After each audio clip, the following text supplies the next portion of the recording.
Olá, você está no canal Varistol. Hoje vamos conversar com Ana Carolina Vimieiro, professora de História das Ciências da UFMG e coeditora do dossiê Ciência, Raça e Eugenia na segunda metade do século XX, Novos Objetos e Nova Temporalidade em um Panorama Internacional, o número 61, recém-publicado de Varistol. Além dela, foram também editores os professores Robert Wegner, da Casa de Oswaldo Cruz, e Vanderlei Souza, da Universidade Estadual do Centro-Oeste. Professora, é um prazer recebê-la.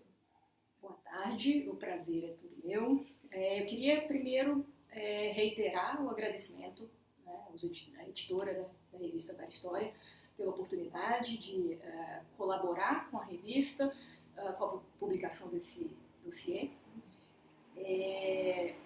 Com muita satisfação que a gente conseguiu reunir esse grupo de pesquisadores muito qualificados, reconhecidos na pesquisa no tema do dossiê. Muito obrigada.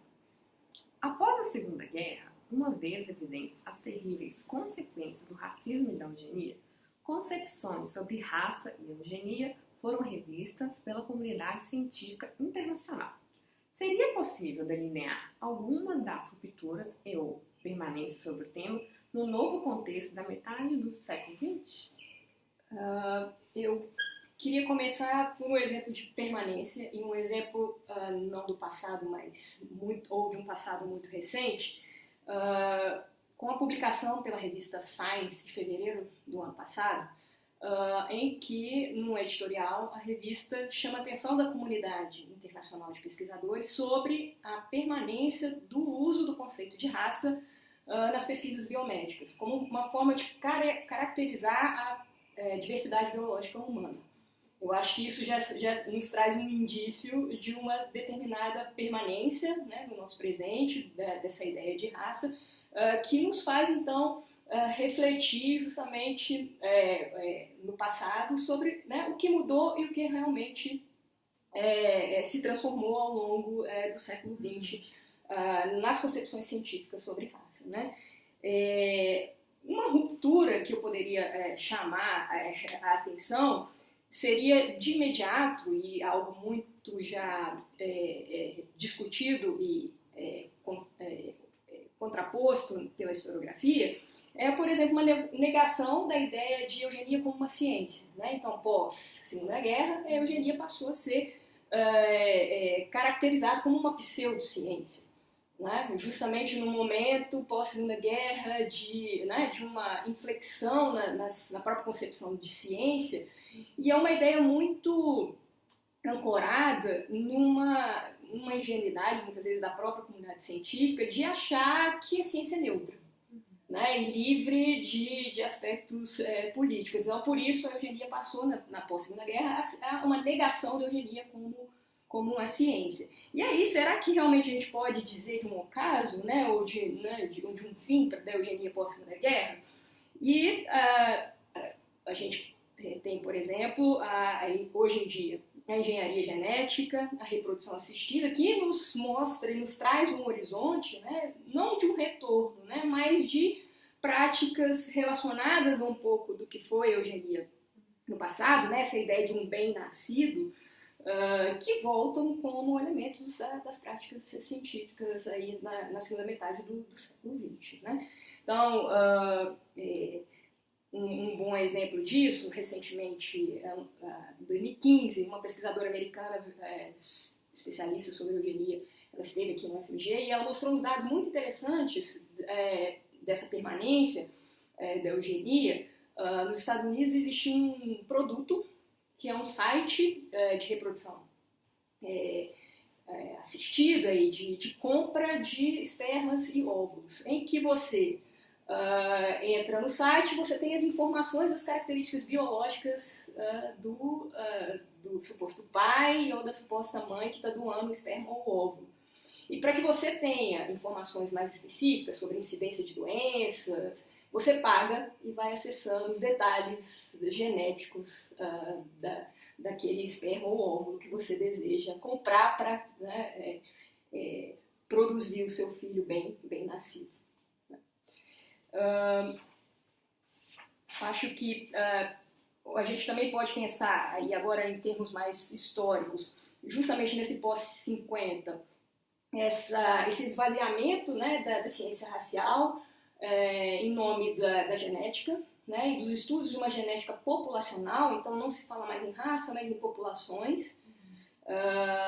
E um bom exemplo disso são os estudos sobre grupos sanguíneos, os grupos sanguíneos que são mais frequentes em determinadas populações, o que não necessariamente implica no esvaziamento ou na não existência de práticas relacionadas com a ciência racial anterior. Então, uma pesquisa minha atual sobre a genética do nordestino, né, a premissa parte justamente da ideia de miscigenação racial. Então, eles retomam o mito do homem nordestino de início do século, miscigenado, de condições de vida precárias, pré-industriais, como um ponto de partida para os estudos sobre a genética. Né? Então, em que medida a gente realmente diz, né, de uma ruptura ou de transformações aí que são mais de longa duração ou menos, ou inflexões não tão evidentes, como a historiografia tradicional, né, aponta para esse pós-segunda guerra. Okay. Segunda pergunta. Você poderia nos falar um pouco sobre os artigos e os autores do dossiê e como eles se ligam à proposta central dos editores? Sim, são muitos autores. Eu vou tentar ser breve, né? São 6 artigos. O artigo que abre o dossiê é de uma pesquisadora norte-americana, professora emérita da Universidade de Massachusetts, em Boston, que é a Diane Pohl. A Diane Pohl, há muitos anos, desenvolve pesquisas sobre a história da genética e sua relação com a eugenia e o debate sobre natureza e cultura, né? A influência da natureza e cultura nos indivíduos. O artigo dela trata de mudanças nos parâmetros normativos de controle da reprodução. Então, o argumento dela é que nos anos 90 há uma transformação desse controle da ordem do público para o privado, é uma escolha privada, né? E algo que é muito interessante nesse artigo, que ele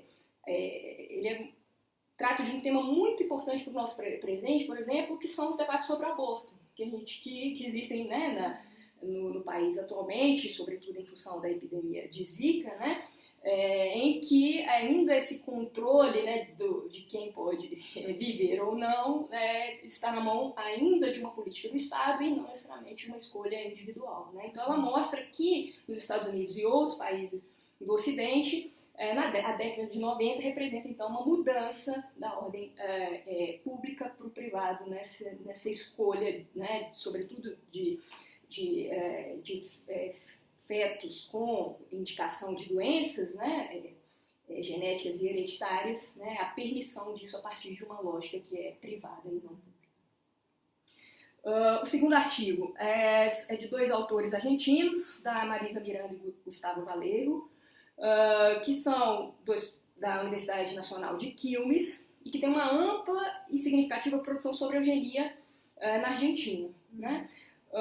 No caso do artigo desses 2 pesquisadores, o ponto mais interessante está justamente nessa continuidade da eugenia na Argentina, por meio dessas práticas de controle da reprodução até os anos 80. E é uma eugenia que é institucionalizada, né? Um saber arraigado no ambiente universitário ainda, né? Mesmo que a eugenia já nos anos 80 fosse condenada a partir daquilo que a gente conversou anteriormente. Terceiro artigo do Robert Wegner, que é um dos organizadores do dossiê. Ele é pesquisador da Casa de Oswaldo Cruz e coordenador do programa de pós-graduação em História da Ciência da Fiocruz. Também estudioso de História da Eugenia e Hereditariedade, no caso no Brasil. E o artigo dele, apesar de não ser pós-50, ele já anuncia algumas discussões sobre a inserção das concepções da genética mendeliana no Brasil ali nos anos 30 e 40. E o impacto dessas concepções na eugenia brasileira e nos debates sobre a miscigenação racial. O próximo artigo é de uma pesquisadora alemã, a Veronika Liebhardt, que é professora da Universidade de Freiburg. A Verônica, em 2012, ela me recebeu no Instituto Max Planck de História da Ciência, onde eu tive a oportunidade de trabalhar com ela, colaborar num projeto justamente sobre a história da biologia e da diversidade humana. Então, era um projeto grande, interdisciplinar, e é um enorme prazer poder contar com ela numa publicação nesse tema. O artigo da Verônica desenvolve argumentos sobre as transformações e permanência, sobretudo de uma lógica racialista, com a passagem de uma ciência racial para uma ciência focada na variação genética humana. E ela traz como exemplos o estudo sobre os ciganos, né, com dados empíricos muito interessantes a respeito disso. O penúltimo artigo é de outro pesquisador da casa de Oswaldo Cruz, que é o Marcos Schormaio, que há muitos anos desenvolve pesquisa sobre a ideia de raça no Brasil, com foco na relação de intelectuais brasileiros e a discussão da Unesco e o papel dos intelectuais brasileiros nas discussões da Unesco sobre raça. O artigo dele, então, aborda a oposição ao racismo científico e à eugenia, presente na crítica de um psicólogo e antropólogo que era judeu e canadense, Otto Klimberg, e a oposição desse psicólogo aos testes de inteligência. Por fim, o último artigo é de um pesquisador americano, o Jerry Davila, do Departamento de História da Universidade de Illinois. O Jerry Davila, ele foi aluno de um brasilianista americano, o Thomas Skidmore,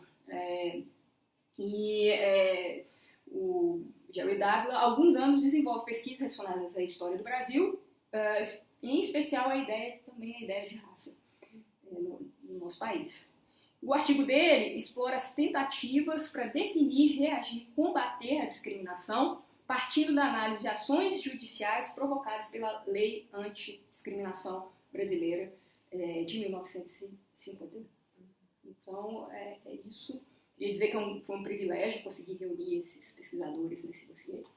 E espero que o público acesse e leia, porque foi muito prazeroso trabalhar com vocês para a publicação desse dossiê. Muito obrigada, professora. E você continue acompanhando o nosso canal.